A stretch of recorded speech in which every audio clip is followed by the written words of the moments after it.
kind of a good conversation to be having here on what is a traditionally a slower trading day. But how are you looking at your portfolio right now with this expectation that regardless of where the Fed moves, those rates where they are right now are going to remain there for at least a majority of 2024? Yeah, it's a very important question right now. And the market seems to care about one thing and one thing only. And that is, what is the direction of interest rates from here? You've seen some good inflation data here recently. It's some data that has reinforced our view that you're going to continue to see the Fed on hold at the current level. But if you look at the reaction from the equity market, I would characterize that as a bit of an overreaction here recently. We have to remember that prices are still too high.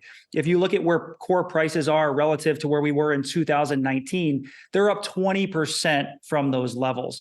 So to sit here today and see the market pricing in multiple cuts starting early next year, we think that is very aggressive and, quite frankly, not something that you're going to see until you start to see wages come down at a more meaningful clip. I don't think you can sit here and just become complacent and think that interest rates are going to come down. The costs of the Fed cutting too early are far too great. We saw them make that mistake in 1966. We saw them make it again in 1980. And I can guarantee you that Jay Powell is not going to want to be the guy to make that same mistake in 2024. So it could be a slower clip than most people think, which means higher for longer. So, Tim, for people looking at this, they're listening to what the Fed is saying, that they've not even mentioned those rate cuts in those FOMC minutes, but then the market is racing ahead. You look at where the VIX is, it's looking at pre-pandemic 2020 levels when it comes to the fear index here. So how should people play this? What is the strategy? What should they focus on so that they cut through the noise and have a strategy that works for them for this period? Yeah, well, the focus has to be on remaining invested in the equity market. We have seen so many retail investors, so many advisors that have sold out and went to cash.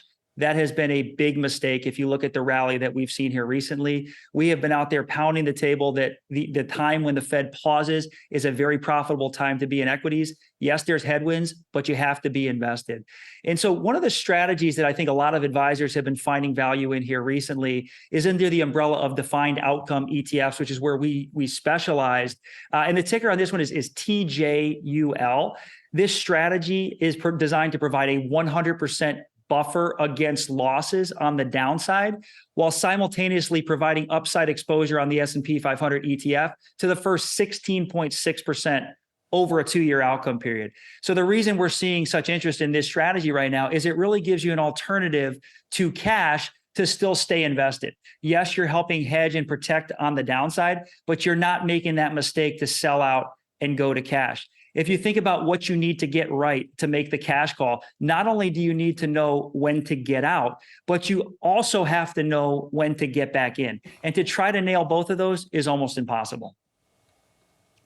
Tim, I mean, when you talk about that return, you just pointed to less risk, but what is it about that mix and how should investors draw conclusions from that? Yeah, well, I think you have to view that in the context of where we're at in the cycle and what the expectations are for equities next year. We are of the mindset that we are going to be in a low growth environment, but not necessarily a negative growth environment. And a couple key reasons for that. Number one comes down to what we're seeing from the labor market. Interest rate hikes are clearly having an impact there, but it is taking time. There's still a lot of slack that needs to work its way out. If you look at the quit rate is still elevated. That's a leading indicator of what we're going to see over the next 6 months. At the same time, if you look at job openings, we still, to this day, have more job openings than we do unemployed workers. That's going to take time to work its way out. The rate hikes are doing that, but it's going to take time, which might push this recession off another year or so.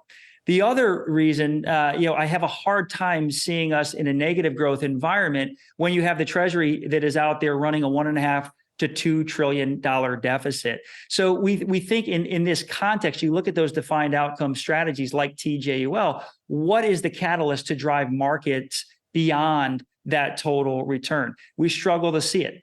Another idea that we're talking a lot about as we head into 2024, again, under that category of defined outcome ETFs, is ticker XBJA.